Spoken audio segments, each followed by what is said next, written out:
Hi student, நம்ம இந்த வீடியோவில் எதை பற்றி பார்க்க போகிறோம் அப்படின்னு பார்த்தீங்கன்னா எல்எல்பி கோர்ஸ் 3 இயர் கோர்ஸ் பற்றி தான் பார்க்க போகிறோம். இந்த கோர்ஸ்க்கான டூரேஷன் அப்படின்னு பார்த்தீங்கன்னா 3 year duration. Any UG degree முடிச்சிங்க இந்த கோர்ஸில் ஜாயின் பண்ணி தாராளமாக படிக்கலாம்.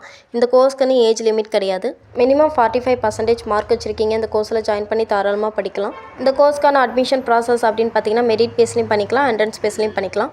இந்த 3 இயர் எல்எல்பி கோர்ஸில் எந்த மாதிரியான சப்ஜெக்ட்லாம் வரும் அப்படின்னு பார்த்தீங்கன்னா constitutional law, criminal law, contract law, family law, property law, administrative law, tort law, evidence act, company law, environmental law, labour law, public international law, இது மாதிரியான சப்ஜெக்ட்லாம் படிப்பீங்க. இந்த கோர்ஸ் முடிச்சவங்களுக்கான கரியர் ஆப்பர்ச்சுனிட்டிஸ் அப்படின்னு பார்த்தீங்கன்னா advocate or lawyer, legal adviser, public prosecutor, corporate lawyer, legal consultant, search, legal officer in banks and companies, government law officer, law lecture, இது மாதிரியான career ஆப்பர்ச்சுனிட்டிஸ்லாம் இருக்குது. இது வரைக்கும் சொன்ன இன்ஃபர்மேஷன் உங்களுக்கு யூஸ்ஃபுல்லாக இருக்கும்னு நினைக்கிறேன். மேலும் டீட்டெயில் தெரிஞ்சுக்கிறதுக்கு ஸ்க்ரீனில் தெரியும் நம்பருக்கு கால் பண்ணுங்கள். தேங்க்ஸ் ஃபார் வாட்சிங்.